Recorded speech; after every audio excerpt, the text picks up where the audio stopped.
They left home chasing a better life, but nobody told them survival abroad would be this hard.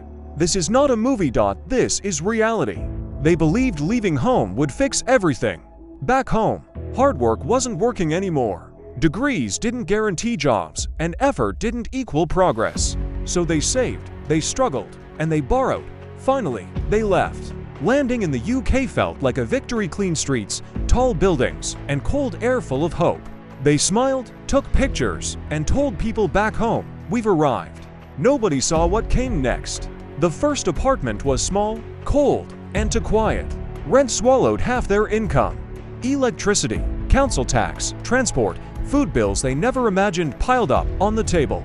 They stared at numbers that didn't care how hard they worked. One of them whispered, exhausted, "Is this really the dream?" The hustle began. Mornings were for school lectures, assignments, and deadlines. Afternoons were spent on job applications, facing rejections and silence. Nights were filled with cleaning jobs, delivery shifts, and long walks in the cold. They slept late and woke early, repeating the cycle. Some days, they ate only once. Some days, not at all. But the money still wasn't enough. Then life added another weight, a child to care for. With no family and no help, the childcare costs were shocking. Leaving the child alone was impossible, and missing work meant no pay. They took turns. One stayed home while the other worked overnight. Both were constantly exhausted. They argued, they cried, and they apologized. Love was being tested by survival. Soon, emails from the school started coming in. Outstanding tuition balance, final reminder, risk of withdrawal. They worked harder, picked up extra shifts, and ignored their health. Fear became a constant companion. At work, they faced silent discrimination. Their accents were mocked, and extra shifts were given to others. At school, they endured cold looks, assumptions, and isolation.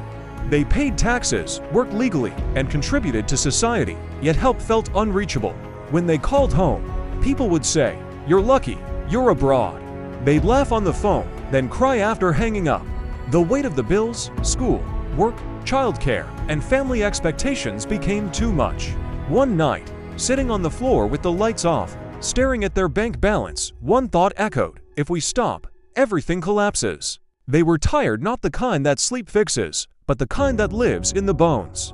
They didn't regret leaving, but they questioned everything. Was the dream still worth it? Should they keep pushing, or should they give up? Should they risk taking shortcuts just to survive? No one had warned them that abroad doesn't mean easy. Sometimes, it just means you're alone.